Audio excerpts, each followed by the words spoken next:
Hello and welcome back my channel the science classes. हमारे first chapter matter in our surroundings का ये last video है जिसमें हम बहुत ही इम्पॉर्टेंट टॉपिक्स के बारे में चर्चा करेंगे।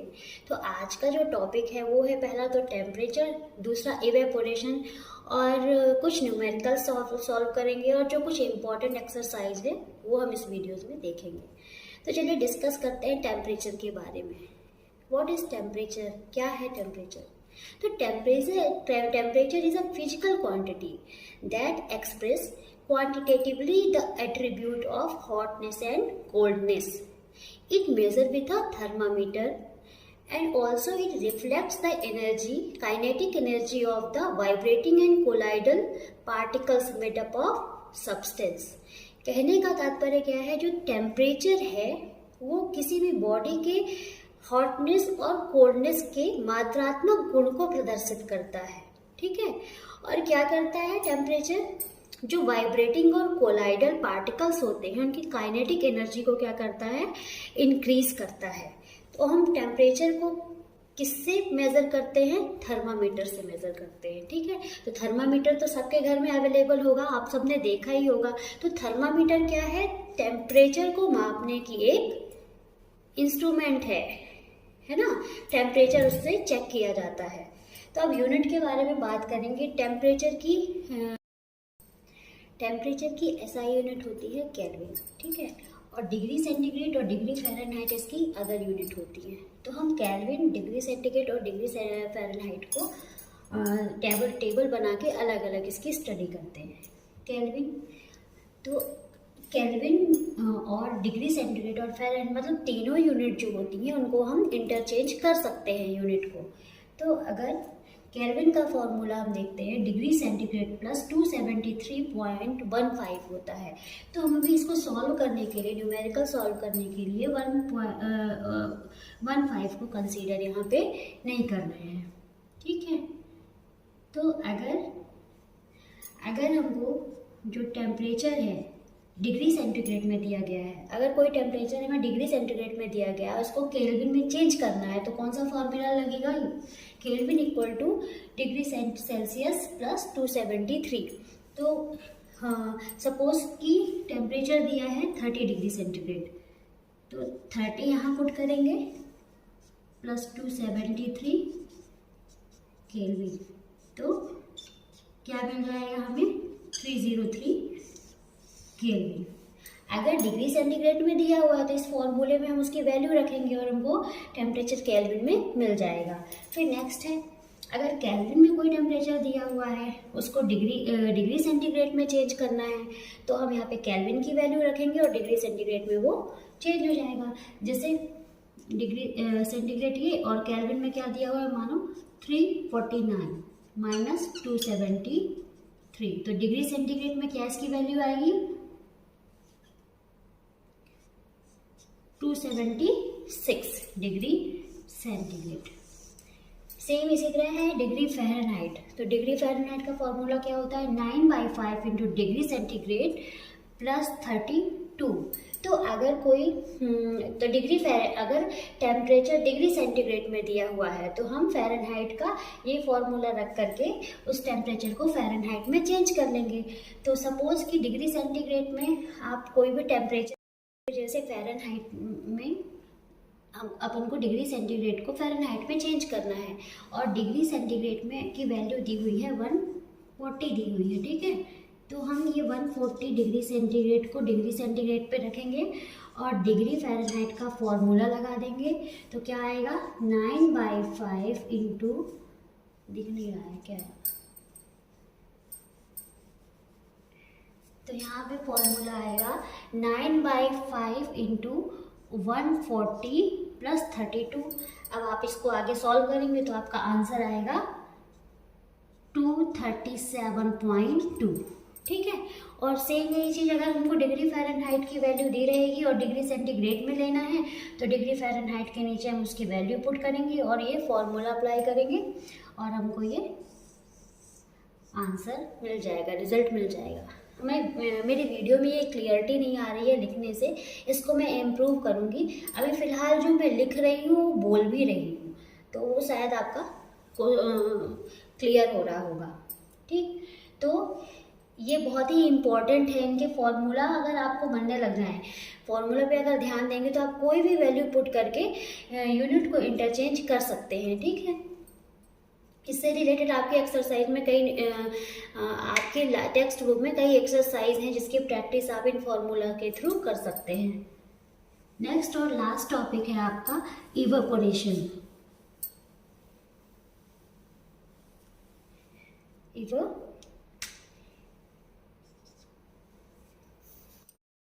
इवेपोरेशन, अब ये इवेपोरेशन क्या है? ठीक है, हम समर्स में देखते हैं जो नदी और तालाब होते हैं उनका जो जल स्तर होता है, जो वाटर लेवल होता है, वो क्या होता है, कम हो जाता है।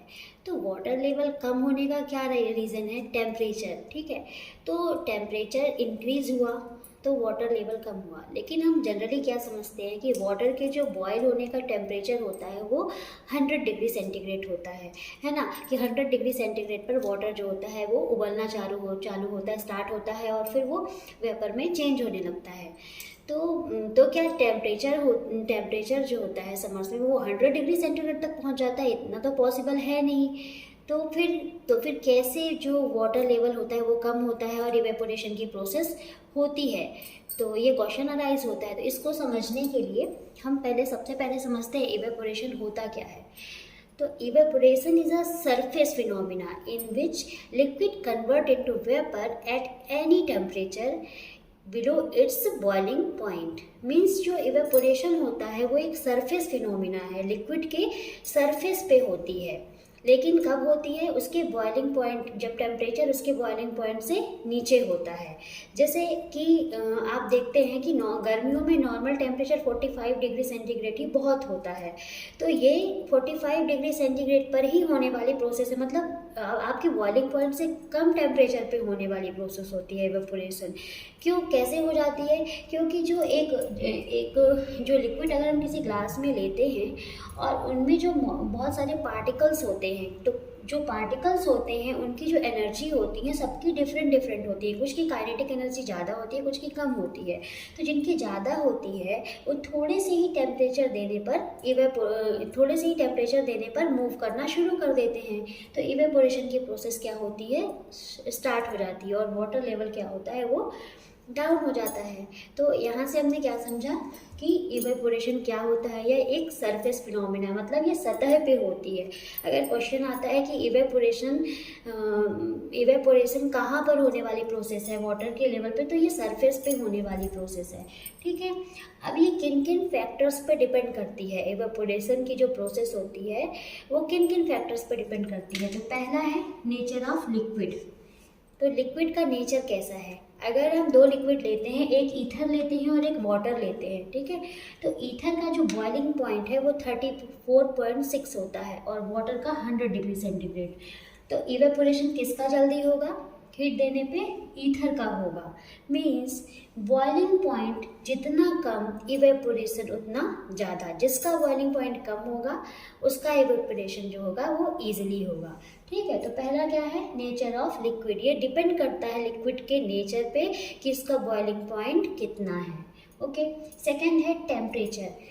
टेम्परेचर जो होता है वो डायरेक्टली प्रोपोर्शनल होता है इवेपोरेशन के। अभी हमने पढ़ा टेम्परेचर जैसे जैसे बढ़ाएंगे इवेपोरेशन की प्रोसेस वैसे वैसे बढ़ती चली जाएगी। ठीक, थर्ड है सरफेस एरिया। सरफेस एरिया जितना ज़्यादा होगा इवेपोरेशन उतना ज़्यादा होगा। चलिए एक डेली का एग्जांपल ले लेते हैं। जब बच्चे स्कूल जाते हैं या आप सब जब स्कूल जाते हैं मॉर्निंग में, तो ग्लास में दूध, मम्मा ग्लास में क्या देती है? गर्म दूध देती है और जल्दी होने के कारण उस ग्लास के दूध को वो पतीली में पलट देती है। तो ग्लास में जब दूध था तो वो बहुत गर्म था क्योंकि उसकी सरफेस एरिया क्या थी? ग्लास जैसी थी। लेकिन जब उसको पतीले में पलटे तो वो सरफेस एरिया उसकी चेंज हो गई, फैल गई। तो सरफेस एरिया बदलने से इवेपोरेशन क्या हो रहा है? जल्दी हो रहा है। Means evaporation is directly proportional to surface area. Surface area बढ़ेगी, इवेपोरेशन ईजिली होगा। ठीक है, फिर है wind. Wind is also directly proportional to evaporation. ये इसका भी एग्जाम्पल है धूप में सुखाने वाले क्लॉथ्स। जितनी तेज विंड रहेगी क्लॉथ्स जो होंगे वो उतनी जल्दी सूखेंगे। ठीक है। और लास्ट है इसका जो फैक्टर है वो है ह्यूमिडिटी। तो उस ह्यूमिडिटी फैक्टर को समझने से पहले हम ये जानते हैं कि ये ह्यूमिडिटी होती, तो humidity means presence of water vapour in a air, है ना।